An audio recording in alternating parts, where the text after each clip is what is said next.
Hello, everyone. Hello, Tara, and welcome to another Fiscal Talk.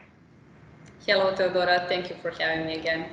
Absolutely. It is great to have you here because we will continue to talk about most frequent and most important questions about new fiscalization in Serbia that we get from our clients.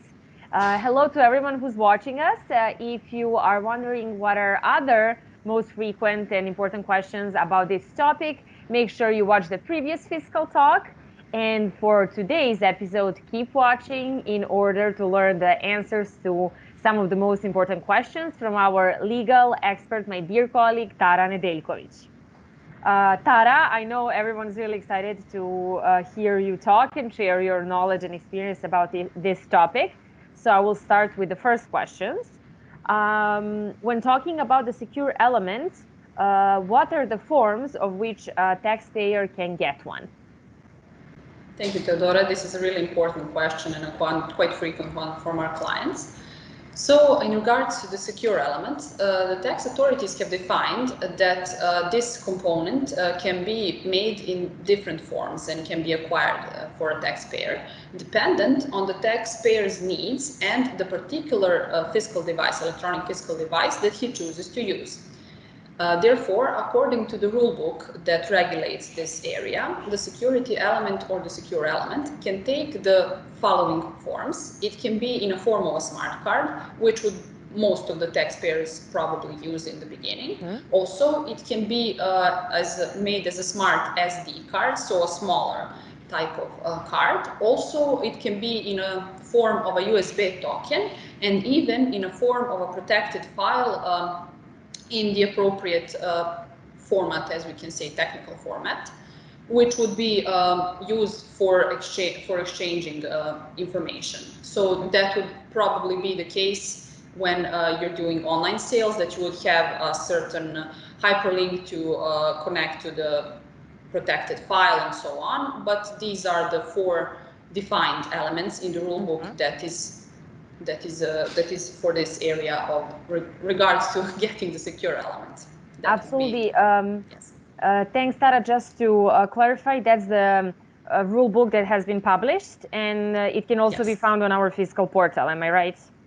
That book, rule book is published and it can be found on the tax authorities portal, but we have made news in regards to the secure element and what are the most important components and how you can acquire secure element to make it easier for our clients to do all the steps that they need in order to have this part of the system ready. Thanks, Tara. So if anyone's looking for more information about it and explanation, they can definitely visit our portal.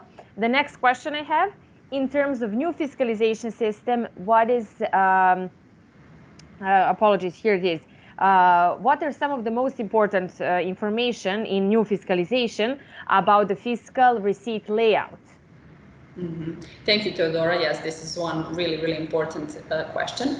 So when we're talking about the fiscal receipt layout, it's important to understand and to note that the fiscal receipt layout needs to be in Serbian language, and that the layout itself, when we're talking about the form of the layout, is not fixed, which is the difference between the old and the new system, because in the old system, the fiscal devices could print out just a certain type of fiscal receipt layout, and the layout was fixed previously. But right now, in this new system, the layout is not fixed, which means that the fiscal receipt can be printed in different shapes and sizes, meaning it can be printed even in A4 format, it can be printed larger, dependent on the business needs of the retailer and dependent on the customers that are going to ask for the receipt. And the taxpayer can choose based on the device that he uses, is he going to print this size or the other, but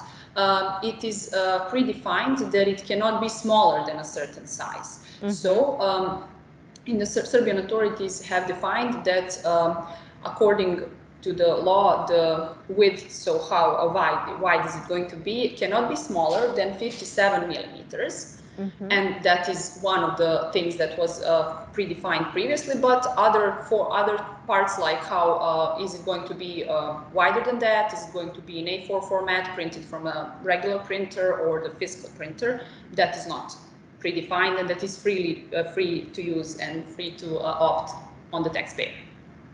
Thanks, Tara. To actually further explore this topic, I have the last question for you. One of the most important questions from our clients. The question is, if a retailer is performing retail trade exclusively via the internet, let's say e-commerce, do they have to issue a fiscal receipt in paper form? Okay, thank you, Theodora, again. So according to the new regulation, the obligator of fiscalization, therefore any taxpayer who performs retail trade exclusively through the internet, is able to issue a fiscal receipt to the buyer in electronic form. That would be enough. Therefore, when doing e-commerce, when doing online sales, using e-receipts is obligatory. It is something that is enough for the customers. But when the fiscal receipt is issued in electronic form, the taxpayer he displays a hyperlink for verification of the fiscal receipt, because you don't have a paper receipt with a QR code with the regular type of code. So you have this e-receipt with a hyperlink for the verification, and that is sent through the electronic fiscal device. It needs to go through it. So this hyperlink can be accessed through all devices that have access to the internet, that can be connected to the internet. And that is the solution that the tax authorities have made for online sales, to make it easier for those taxpayers who are exclusively selling through the internet, that they don't have to print out in paper form, even though in the beginning they wanted to make it that way, but because it is much more useful and much more easier also for the taxpayer and the customer to be able just to do it in electronic form. And also what is interesting is that the e-receipts can be sent through different type of online medias and platforms. They don't need to be sent only through email. And if you want to find out more about this, we have amazing information in not just our fiscal portal, but also on the webinars and also on the workshop, where we dive deeper in this topic.